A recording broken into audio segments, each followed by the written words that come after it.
Okay, thank you guys. Thank you so much for coming. I really am happy that you're here. I'm gonna try to stay out of the way of the projector, but still be kind of up front. So hopefully this little corner works. We have way too many wines for such a short seminar, and we are starting late, so we're gonna move kind of rapidly through things.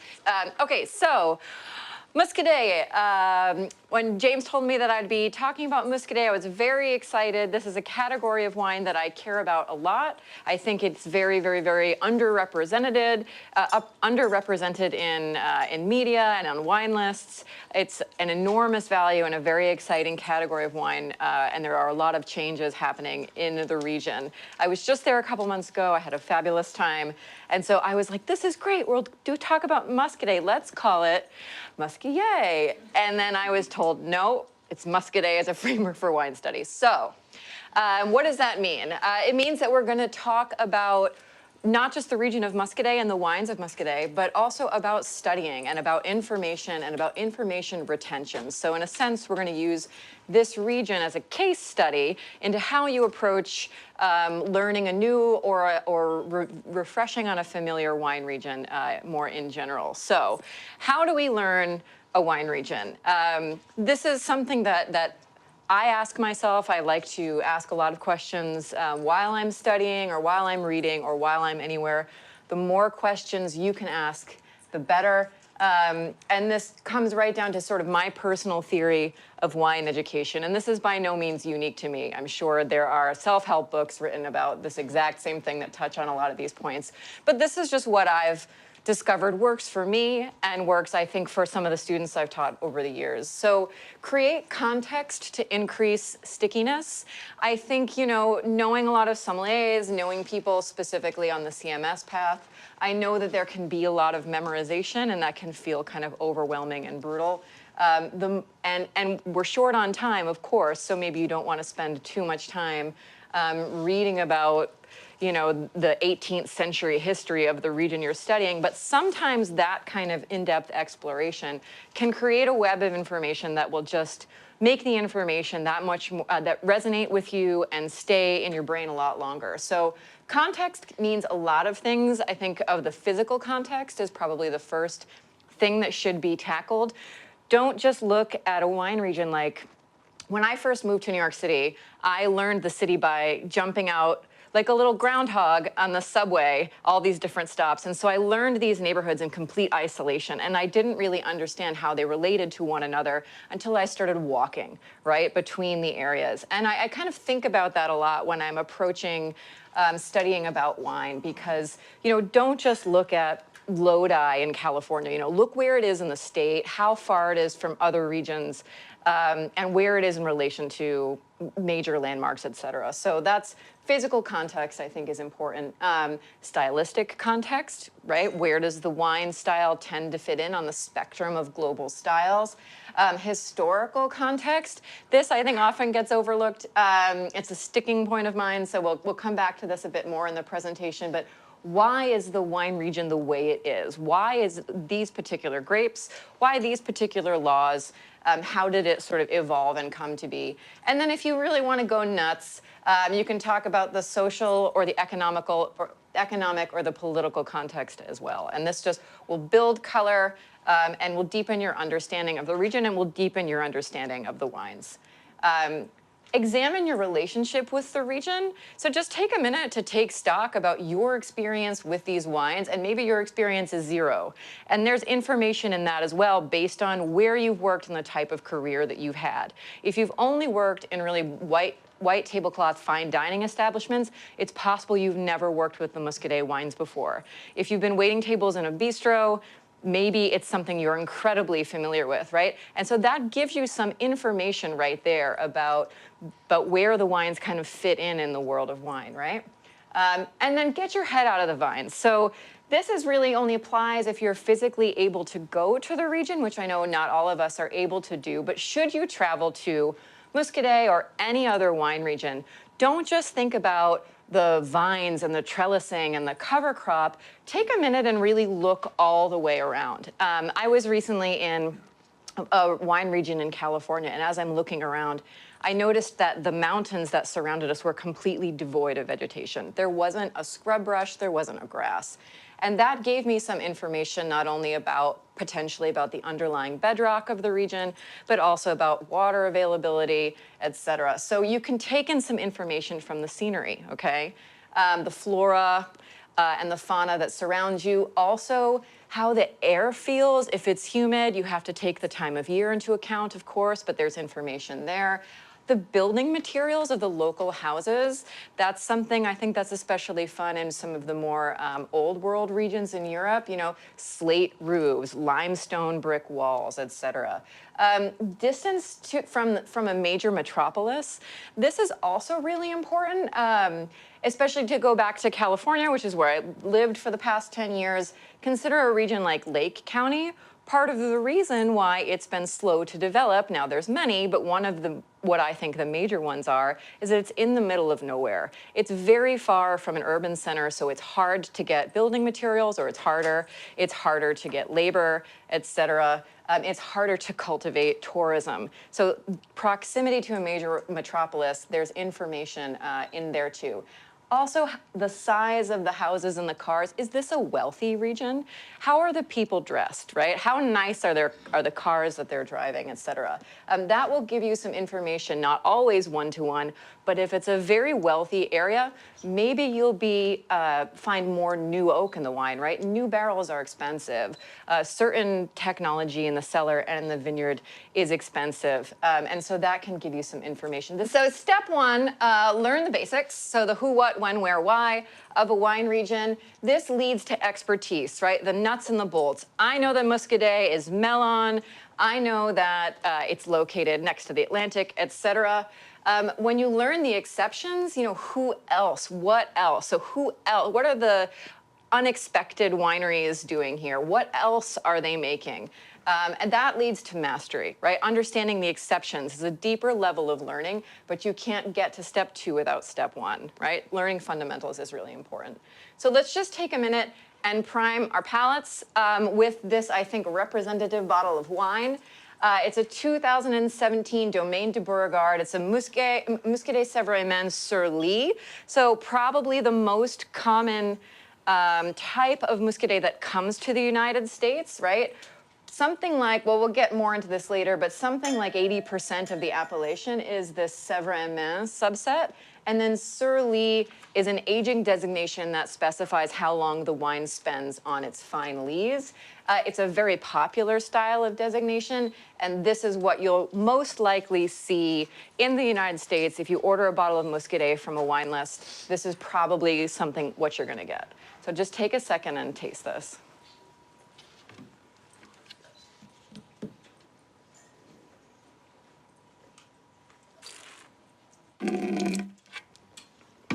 Okay, apologies for the brevity of the tasting, but we have to keep going. So, learning a wine region, right? Building physical context, okay? So, where is it? An easy question to answer, is it old or new world? Obviously here we're talking about the old world, and we can have a much longer conversation about whether these labels are particularly meaningful anymore, but for now, let's just say this is an old world region.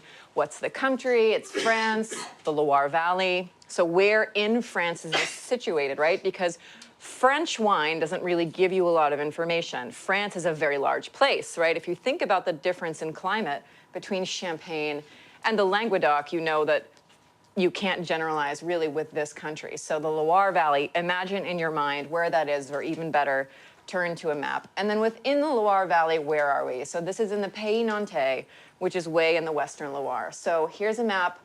I look at maps a lot. The Pays Nantais here is the red region, which is right next to the Atlantic Ocean. So you can see it's right next to Anjou here, which contains Savinière, Carte de Chaume, et cetera. And you move further inland until you're at Sancerre and Puy-Fumé, okay? So the Loire is quite long. The wine regions stretch mostly along it and its tributaries. And the Loire is really the lifeblood, the main artery of this wine region for which it is named. So what are the major geographic features Is it near the ocean, or is it really far inland? This is all going to give you, let's say you've never tried a bottle of Muscadet in your life, just kind of filling in these check marks will give you an idea of the wine before you even taste it. So here we know it's right brushed up against the Atlantic Ocean. It's in the low, flat land right next to the ocean, and it's in the delta of several rivers, okay? So proximity to desert, some high altitude deserts are suitable for grape growing. Lakes can have an important influence on viticulture and the local microclimate of certain vineyards. And then obviously being in the delta of several rivers is also influential. This is a picture of Muscadet that I took. I'm not a photographer, so I apologize, but I do think it kind of gives you an idea, a visual sense of the place, right? I was actually startled when I went there for the first time because I knew that Muscadet was a wide blanket of vines, but it's one thing to read that, it's another thing to see it. I mean, this really does go on and on and on like this for a very long time. And it's pretty much flat, okay? And it's also pretty much sea level. There are exceptions, but for the most part, you're gonna get a sense of things here. So what is the climate? I think you can kind of almost tell from this photo, right? It's a very moody picture. And this is, of course, the springtime where everybody's a little bit moodier. But the gray clouds, you can see kind of moss, a lot of cover crop forming here. So it's really quite maritime, it's quite humid, okay? So they get rain, the average is about 29 inches per year. That's not necessarily a lot, but there is an almost constant humidity because of the proximity to the ocean and then also the influence of the Loire and the tributaries, the Sèvre and the Maine. And what's important about this number here is not even so much the number of inches, but when the rain falls. And in Muscadet, it's pretty much the entire year. So that's going to tell you something about disease pressure, right? So you might be able to make some inferences about some of the farming challenges before you even talk to a grape grower, or it starts to give you the idea of what kind of questions you should ask should you find yourself in front of somebody, right? And it's also relatively cool. This is the mean temperature. So 53.5 degrees Fahrenheit, that's jacket temperature, and that's the mean for the whole growing year. Obviously, it gets warmer in the summer, colder in the winter, but that's a pretty chilly average. So cold climate, heavy rain, we're already maybe thinking about purely white wine, which is more or less what's happening there. So what about the soils?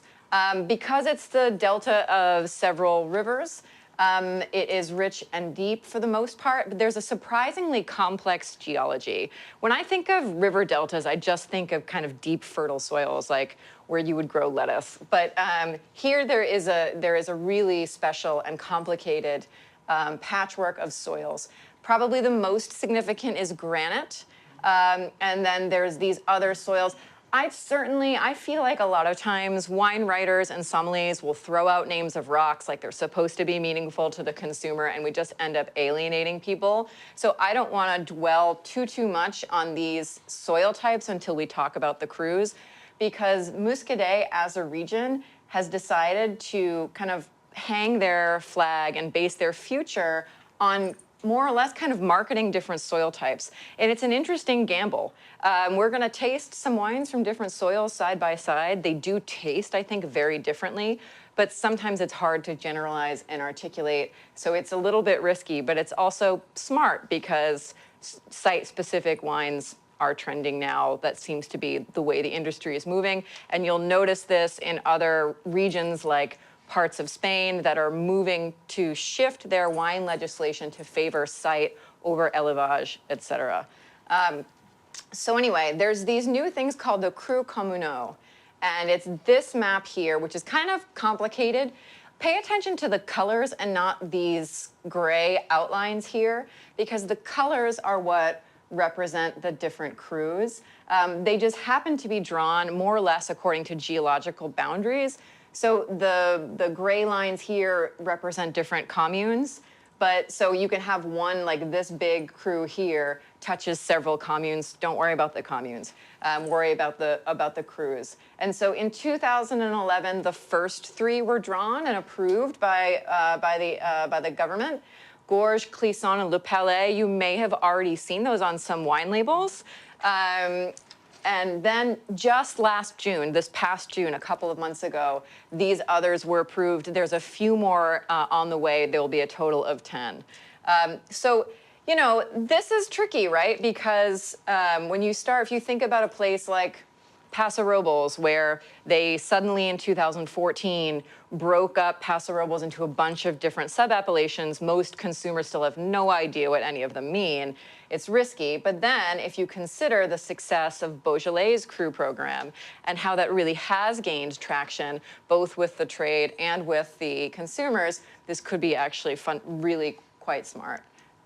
So with the Cru Communaux, they've been drawn more or less along geological lines, so different types of soil. And then these last words here in parentheses were taken from the Loire Valley's official website. And some of them are a little bit silly, but I thought they gave an interesting shortcut into at least how the producers themselves feel that the different soils and the different crus express.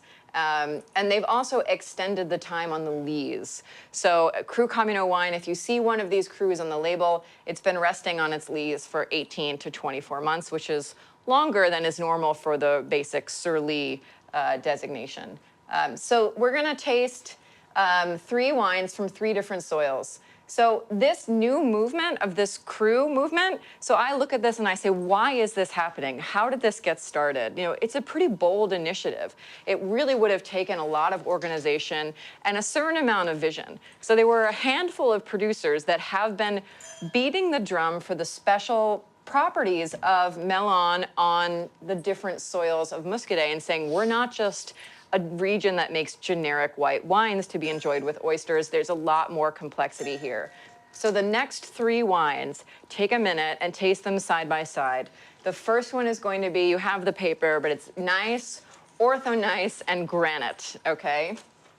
So let's just taste those real fast.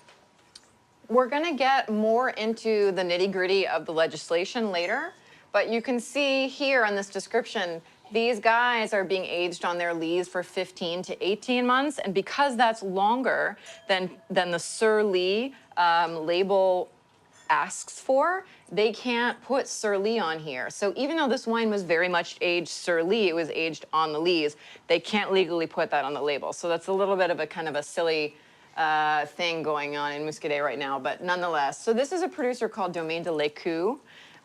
Really high quality. I think one of the real visionaries and thought leaders in the region, and they've been bottling these wines, single soil wines, for quite some time. And I would say the success of these wines is part of what pushed the whole Cru Communaux thing forward. So hopefully you have your own impressions of the way the different wine tastes.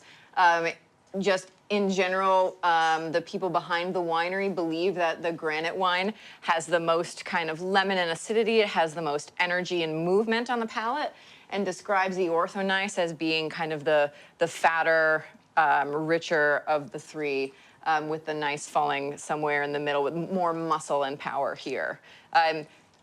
Maybe that's in line with what you tasted. Maybe you have a different idea. I tend to agree with that description. But anyway, what do you think about the wine? It's pretty good, right?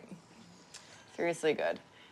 Okay, so now taste the next 2 wines. So these are a little bit unusual in that it's kind of a back vintage, and they're 2 different producers, but I wanted to show you 2 different crus side by side. So the first wine in your glass is from a cru that is actually yet to be awarded, but they estimate should be just 2, 3, 4 years away, which is Le Haye Fouassière.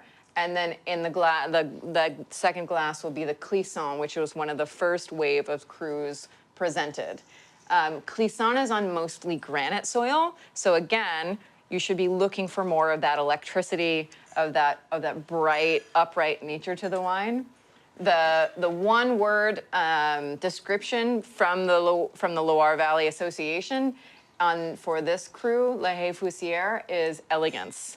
So the soils here are ortho nice, so it's got a little bit more of that creaminess. You can maybe relate to the ortho nice wine in the previous flight, but it also has just a little bit of a kind of subtle flint to it. It's a very pretty wine. Just quick. Yes. Ours are flipped on the you're flipped on your sheet, then trust your sheet and not the thing. Yeah, if the Clisson is poured first, then your sheet is right.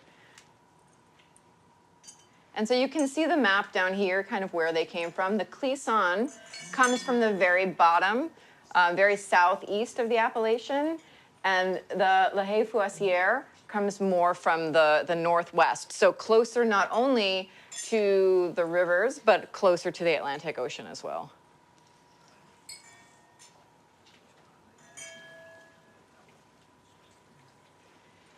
So all of this so far, the effort of these last 5 wines has been to shake up the reputation of Muscadet, right? Because when on the first couple of slides, we talked about examining your own relationship, your own preconceived notions and prejudices with a particular wine category, you probably already had an idea of what Muscadet should taste like before you came to this seminar, right?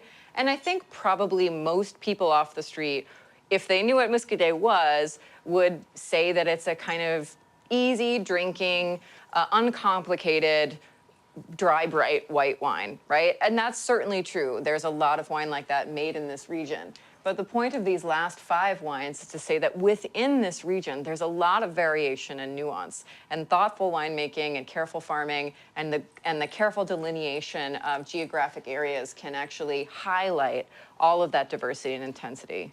Is that coming through so far in the wines? Pretty interesting.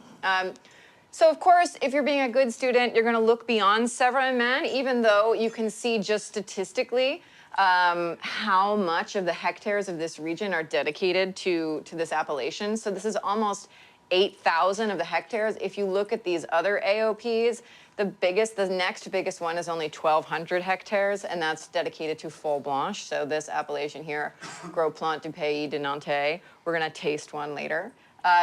Otherwise, these AVAs here, even the overarching just Muscadet without the Sèvres-et-Marne, rarely come to the United States. You have to really actively try to find them. So we're not tasting any today, but it's important to know about them. So learning a wine region from a stylistic point of view. What is the stylistic content? So let's first talk about the varieties. Here we're talking about Melon Bay, and notice that it's Melon Bay. There was recently a legal change from Melon de Bourgogne to Melon Bay. This is now the official name. It's very stupid. I don't know why they did it. Probably, I would imagine maybe the Burgundians complained, but this is now the official name of the variety. It's considered by many to be a non-aromatic or neutral variety, which sounds like an insult, but I would argue that, one man's neutral is another man's subtle. And I also feel like these so-called neutral varieties, or these lesser aromatic varieties, I think can sometimes be the best translators of terroir. If you consider the other varieties, the other white varieties that are considered to be more or less neutral, we're talking about what? Like Semillon, even Chardonnay, right? Arguably Chenin Blanc, certainly Aligoté, right? And those are some of the best wines for capturing and expressing terroir. They're just a little bit more, you just feel the differences in the soil a bit more when you don't have all of those heady floral aromatics kind of in the way, right? You get a little bit more of the sense of the place, I think. Other varieties in the area, probably Fol Blanche is the next significant. It does have its own appellation. But you'll find other plantings of this and that scattered throughout. Some of even like the leaders in Muscadet, like Domaine de la Pépinière, are playing around with a little bit of red wine, a little bit of Malbec, a little bit of Gamay, and some Merlot, et cetera. So it's harder to farm some of these varieties, especially if they're mildew sensitive, since there is a huge amount of disease pressure in this region. But they are making some interesting kind of lighter style of reds, which you can find probably only if you go there. And what are the dominant viticultural practices? So we need to consider for a minute Muscadet's reputation, okay? So this reputation that we talked about, that where probably everyone thinks they're just a cheap and cheerful wine, that's going to inform the farming. And most of the wine coming from Muscadet is justifiably described that way, right? Which means what? That you're looking at things like machine harvesting. Machine harvesting, there's no official statistic, but it's probably at least 90% of the appellation, okay? Most of the producers you're trying today are hand harvesting, but that is rare. That is the exception rather than the rule. And with that machine harvesting is usually coupled things like using commercial yeast ads, which, you know, we all have feelings about one way or the other, and, you know, maybe not the most thoughtful vinification. So going through the trouble of hand harvesting maybe tells you already that the producers we're trying today are going the extra mile in the cellar. It's certainly a leap of the imagination, but I think oftentimes it's a correct one. The high humidity and the disease pressure means that there's a lot of chemical farming happening in Muscadet, and frost is a huge concern. So the producers that I was meeting with were really excited about the 2018 vintage they just had. It was really warm and really bountiful, which they were extra happy for because they got clobbered with frost in 16 and 17. I talked to some producers that lost 50, 60, 80% of their crop in those vintages. So that's a huge risk in this area. And as far as new trends in farming goes, there's a rise in organic and biodynamic viticulture in Muscadet, which is hard given what we talked about, all of the constant moisture and the humidity. One of the producers I talked to who got certified biodynamic, instead of getting certified with Demeter, got certified with a different certification body called Biodivin because they allow a greater use of copper. And copper sulfate is one of the most effective way to fight mildew in the vineyard, okay? So this is a picture of the training system. This is not necessarily a representative vineyard. This is one of Domaine de la Pepierre's vines. You can see the cover crop is actually coming out of the vine. One, I think that tells you a little bit about how hands-off their farming is in the right kind of way, but I also think it shows you just how wet this area is.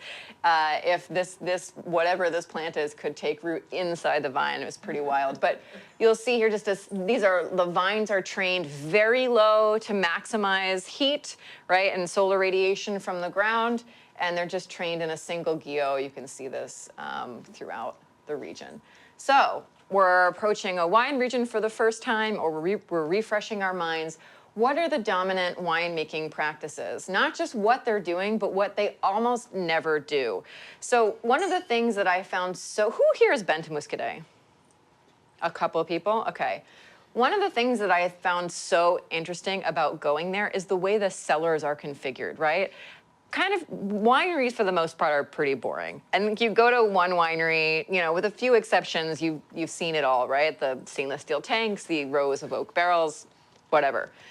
In Muscadet, it's very, very different. Most of the tanks that they're using for fermentation are actually below the ground. So you'd walk into a winery of this size and it would look almost empty. And then you would just see manhole covers in the ground.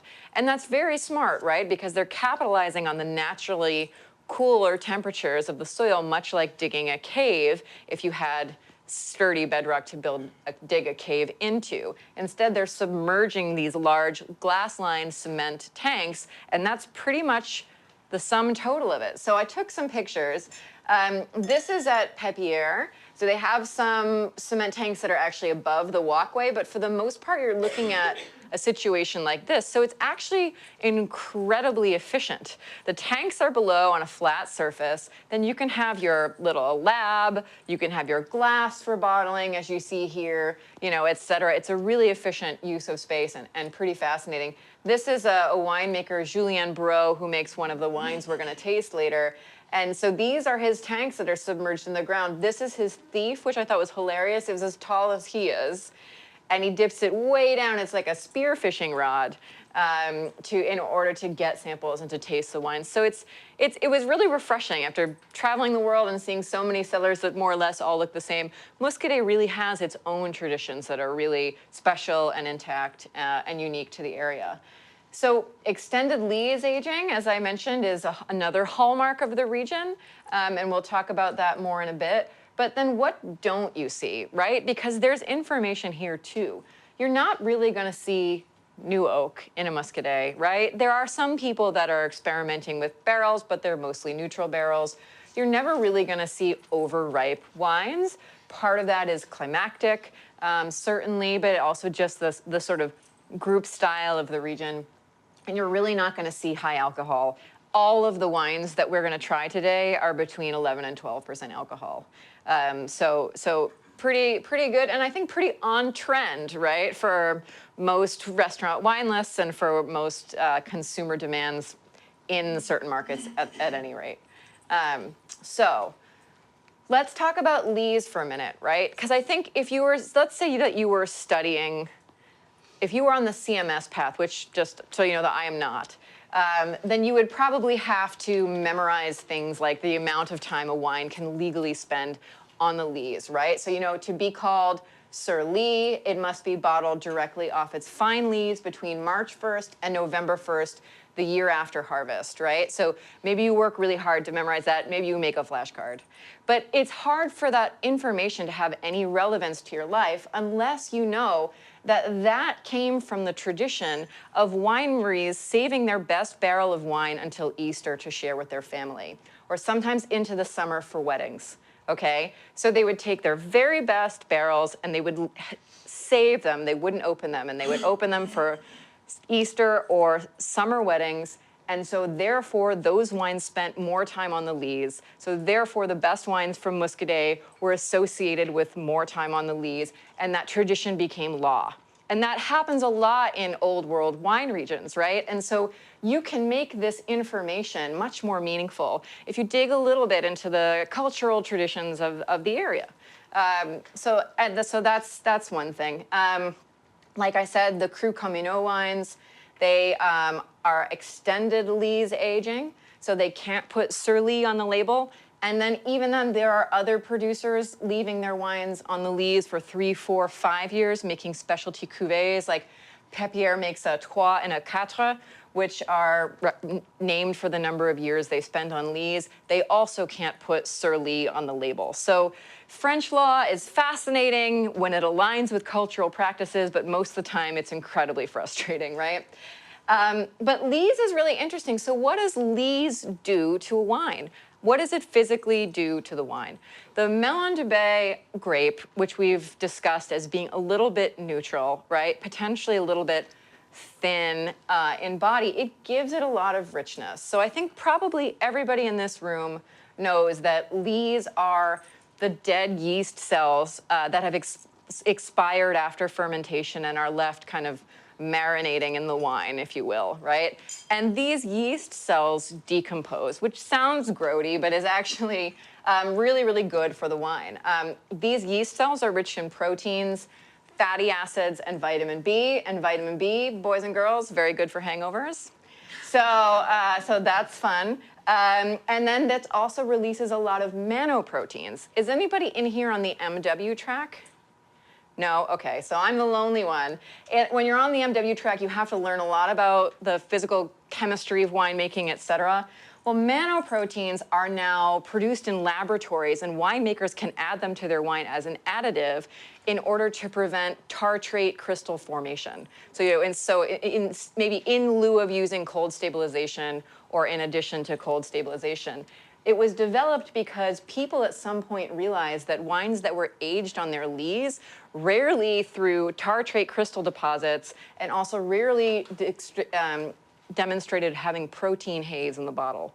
So we're all fine wine drinkers, probably. We maybe work with fine wine, so these aren't things we think of, but for the majority of the more commercially made wines around the world, there's a lot of effort and industry put into avoiding things like tartrate crystal formation and protein hazes, right? And so that isolation and that now commercial product spun out of studying wines like this, okay?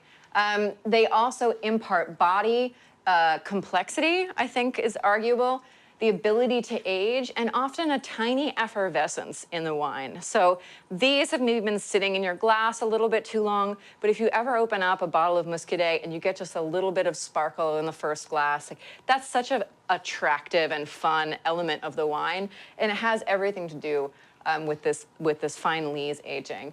And then the other thing is that lees, these decomposing yeast cells, consume oxygen, right? The act of decomposing consumes oxygen, which creates a reductive environment in the wine, which arguably makes it better able to age, right? And arguably gives you the option of using potentially less sulfur, which is definitely something that a lot of these producers that we're trying today have jumped on. And so the benefit of taking a minute and sitting with Muscadet in your studies and going over all this is that there are lessons here that apply to other categories of wine, right? Lots of different wines are aged on their lees, and for the most part, the metrics are the same, okay? If you want to understand many Chardonnays, Champagne, right, you can go back to your Muscadet notes, and suddenly you have just this great understanding, this deep understanding that you can tap into whenever you need it, studying other types of wines. Okay, so learning a wine region's historic context, right? This may seem very, very boring, but in the case of something like the Lees aging laws, right, where it's spun out of a really kind of heartfelt and homey local tradition, can really help you anchor the information in stuff that's relatable and retainable. So you need to remember that railroads really only came to the world in the mid to late 19th century. So depending on where you were, like the 1850s, 1860s, 1870s, 1880s, okay? That's when the railroad system started to spread around the world. Prior to that, the best way to transport a barrel of wine was on the water. Okay, so for example, Spain, when Spain was first getting developed, which really happened with gusto after phylloxera kind of knocked out France, it was the coastal regions in the beginning, Alicante-Boucher, for example, I'm sorry, not Alicante-Boucher, Alicante, and a lot of the coastal regions that were the first to develop because they could get their wine on the water and ship it to the customer base. The interior, the inland wine regions weren't established until railroads could get people and rail cars there. And so that's a really handy thing to know when you're studying historic regions, understanding, you know, when they came to be and why. This has a lot to do with the why.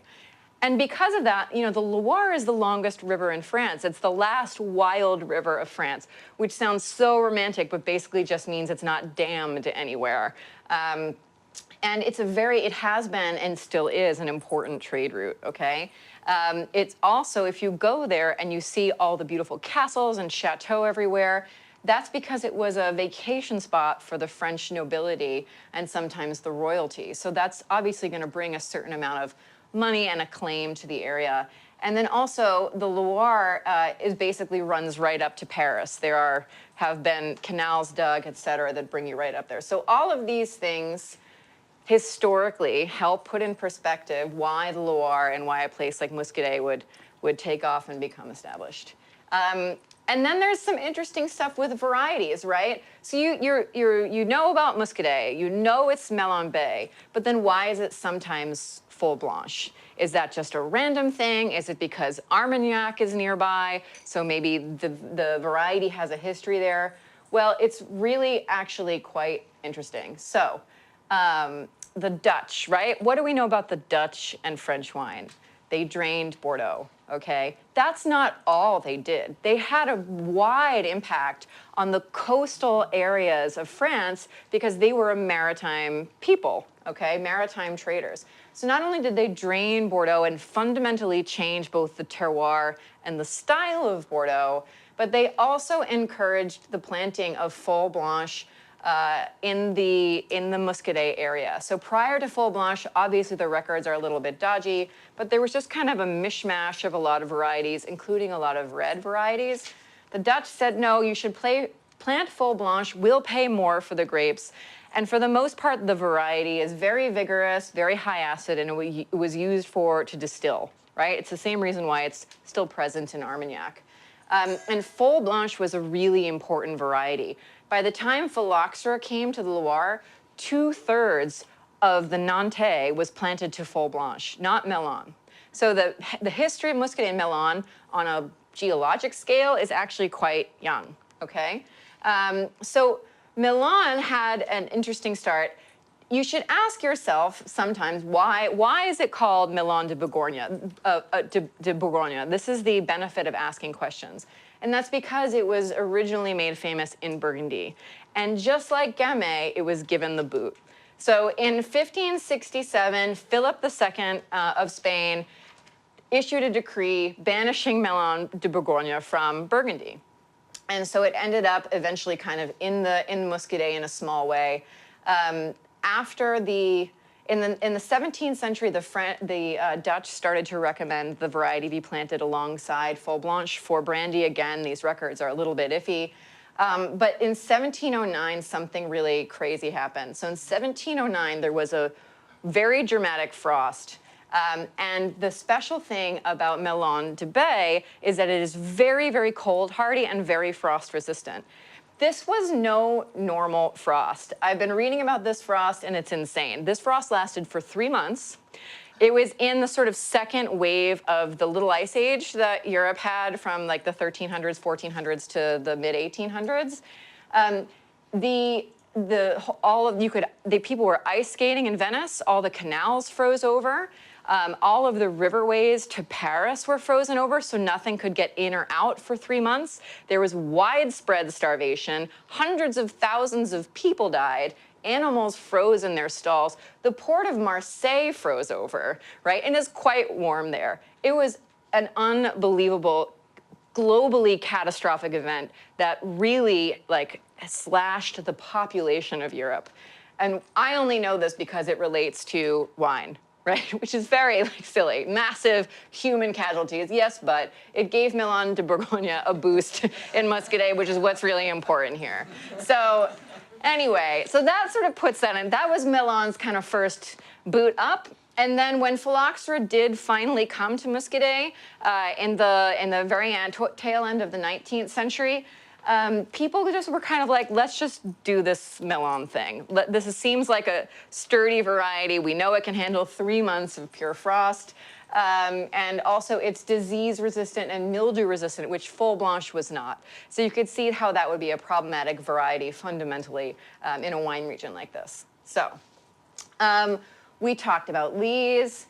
And then history is happening all the time. So like I said, I like to question everything. You should question everything. You know, I've been asking all of these producers, why did the first 3 crus get awarded? What is special about Clisson and Gorges? Are they the best known? Was there some sort of political motivation? And what I've been told by the producers is that, yes, they were certainly among some of the better known, easiest to draw, and they were sort of a trial run for the appellation, right? See if these things work before we commit entirely to carving up this region into all these tiny chunks. Let's make sure that these work first. So they got the green light, they were successful, and then it took 8 years for the next wave to be awarded. So things move slow, change happens slow for the most part in France. So let's talk about other elements of context, right? What's the social context of these wines? What's the social status of these wines? Are the hippest sommeliers in the world blowing up their Instagram feed with pictures of Muscadet? Are they? I don't know. And which ones?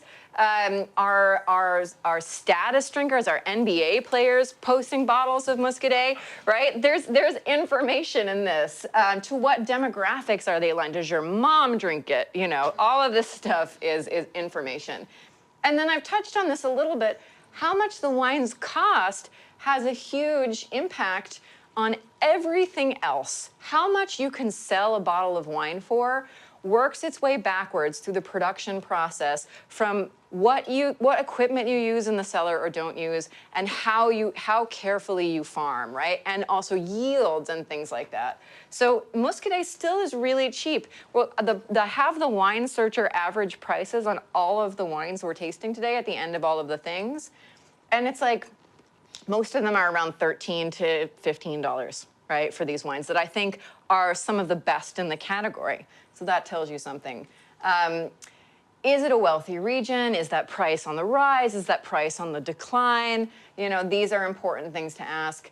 Are they more popular in a bad economy? And then economic pressure can exert itself in a number of different ways. If you look at the wine regions, not just in California, but all over the New World, there's something called Cabernet-ification, right? There's a pressure for growers to plant Cabernet where there aren't strict appellation controls like there are in Europe, because for the most part, the grower can get more for Cabernet fruit because they can sell the Cabernet bottle for more money. The producer can make more money, therefore the grower can make more money.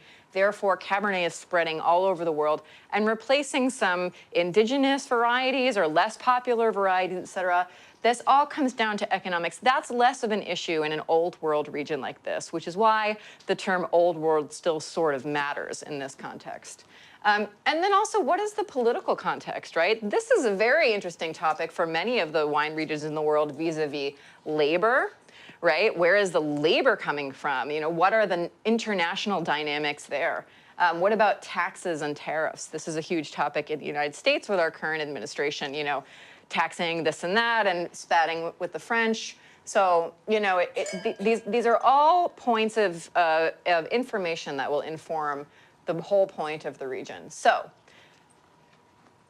to go back to my original point that there are the basics and then there are the exceptions, right? We're gonna go through some preconceived notions and then we're gonna taste through the rest of the wines.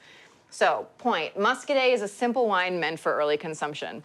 Generally true. However, there are some well-crafted Muscadets that can age beautifully, right? I have had Clos de Briord from Pébir going back to the 1980s, and they're extraordinary wines, right? Really, really, really beautiful, great, deeply earthy, but still fresh wines. So point, Melon du Bay is not widely seen outside of France. For the most part, that's true. But there are some random plantings in places like California and Oregon. I'm not saying it's going to take over the world, but people are experimenting with it in other places. Point, all Surly Muscadet is aged either 1 or 2 springs after harvest.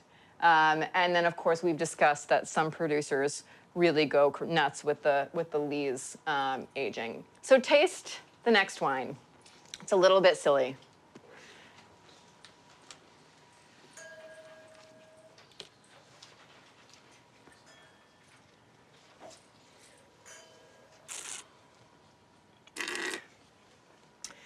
So this is a back vintage of 40 ounce, which is fun because I mentioned that 2017 was a difficult year. These guys basically weren't able to make this wine in 2017, at least in any sort of commercially viable quantity. So this wine, the fact that this wine exists tells you a little bit about what's happening with Muscadet, right? This is the brainchild of a New York sommelier, Patrick Capiello. And he went to Muscadet to visit Julien Bro, the guy with the big thief on his knees in the wine cellar, and happened to notice that they sold the fresh melon juice, the unfermented fresh juice like we would buy orange juice, in bottles that looked a lot like 40-ounce malt liquor containers that we have in the United States, and 40-ounce Muscadet was born. So it's a little bit silly, but it has been very popular. I believe Khloe Kardashian really likes this wine, right? So that's, you know, that's something is happening with pop culture and this wine, that this wine has been able to be commercially successful, tells you something. And Julien Bro is no slouch. The wines that he make under his own label are some of the top wines coming out of the region. So this is obviously mostly bought and blended wine. But I think that it's good considering it's kind of almost like a frivolous kind of marketing feeling type product. There's legit juice here. Yes? The list says it's a Vin de France. Yeah, it usually is a Vin de France. This particular vintage is actually labeled as Muscadet Saint-Frémin on the back label. So I think that's probably unique to this vintage. And again, just 12% ABV. The Wine Searcher average on this is $11. Taste the next wine, please.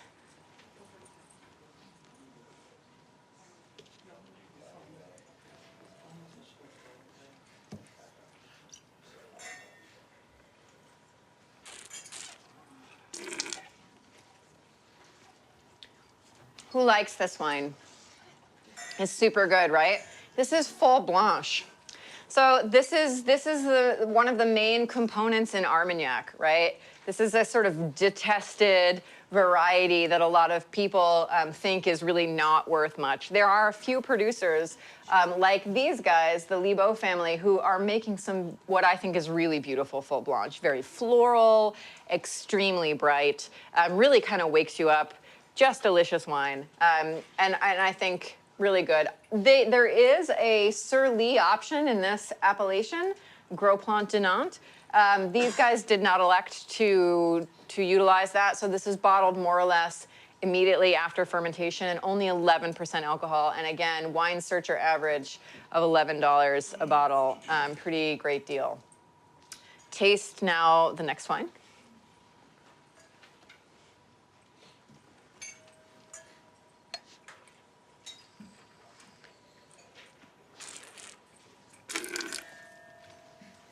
So these wines, this last flight, is meant to be kind of the Renegade wines, the exceptions, right? We've got a kind of a pop culture version of Muscadet.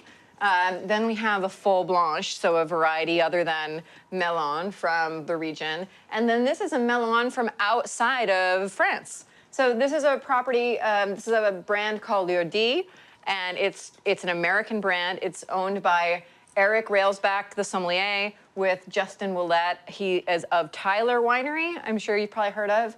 And the focus of this brand is on Loire varieties grown in Santa Barbara.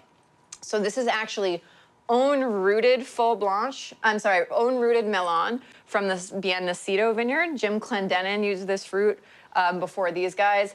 It's aged, fermented in stainless steel, aged in neutral oak. It is aged on its fine lees only for a couple of months before bottling. Less than 12% alcohol. This one, probably because it's American, is the most expensive wine, really, of the tasting, and it's only $22. So, I mean, this is still an incredible value. And I think a beautiful wine. I mean, I don't know about you guys, but if I was just kind of tasting these blind, I wouldn't necessarily assume this was from another country, maybe a riper vintage of Muscadet, but just I think it's a really proper tasting Melon. I think they did a great job. So, and then taste the next wine.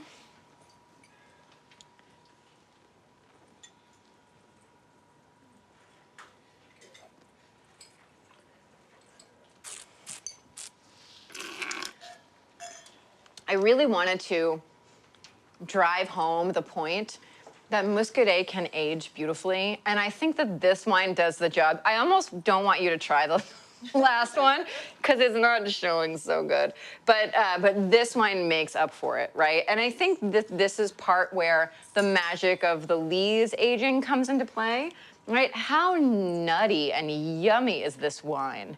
You know, like certain metrics are off, like vis-a-vis texture, but it's kind of got a little bit of the old intrigue of like an aging Semillon from the Hunter Valley, or potentially a Chenin Blanc from South Africa.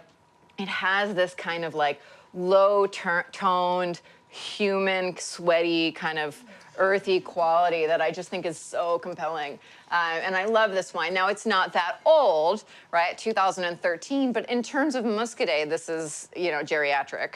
So, and I do believe that, for example, this wine can go a lot further. The last wine is a great producer, Michel Bregion, that is located in Gorges and is doing beautiful things. This is 40 months on the lees, but this is a problematic vintage. So we were so excited just to get an older vintage that we were like, it's gonna be great, we're so excited. And then we tasted it, we were like, nuts. And I looked up, I was trying to research the vintage, and I looked up on JancesRobinson.com the characteristics of 2011, and it was just like the most British thing ever. The first two words of her review for the vintage was pretty rotten. So, not the most like, anyway, the point is don't let this dissuade you. We'll go back and focus on this guy, who I think has just a long life ahead of him still. But really, that's it. I hope you had a nice class.